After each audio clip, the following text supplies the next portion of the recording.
நாம்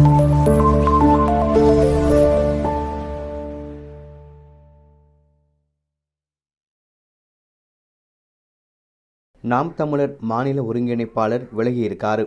ஜாதி பார்த்து வேட்பாளர்களை நிறுத்துவதா குற்றச்சாட்டை முன் வச்சிருக்காரு. லோக்சபா தேர்தலில் நாம் தமிழர் கட்சி தனித்து போட்டியிடுகிறது. நாம் தமிழர் கட்சியின் லோக்சபா தேர்தலுக்கான வேட்பாளர்கள் அறிவிக்கப்பட்டு பிரச்சாரங்கள் முன்னெடுக்கப்பட்டு வருது. லோக்சபா தேர்தல் செலவுக்காக திரள் நிதி திரட்டி வருகிறது நாம் தமிழர் கட்சி. நாம் தமிழர் கட்சி நிர்வாகிகள், குறிப்பாக தலைமை ஒருங்கிணைப்பாளர் சீமானுக்கு அடுத்த நிலையில் இருந்த மாநில ஒருங்கிணைப்பாளர்கள் ஒவ்வொருவராக அந்த கட்சியிலிருந்து வெளியேறி வருகின்றனர்.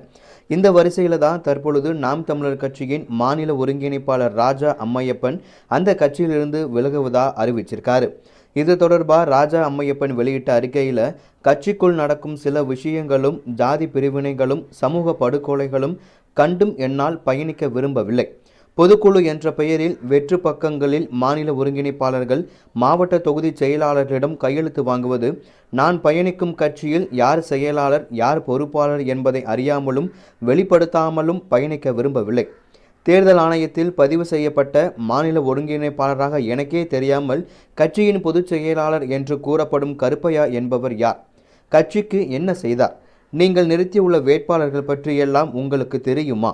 வேட்பாளர்கள் சிலரை தவிர பல பேரை எப்போவாது களத்தில் பார்த்து உள்ளதா? கட்சிக்குள் ஜாதி இல்லாமல் செயல்பட முடியுமா என்ற கேள்விக்கு விடைகள் கிடைக்காமல் சில நாட்களாக தவித்து வருகிறேன் என்று அவர் கூறியிருக்கிறார்.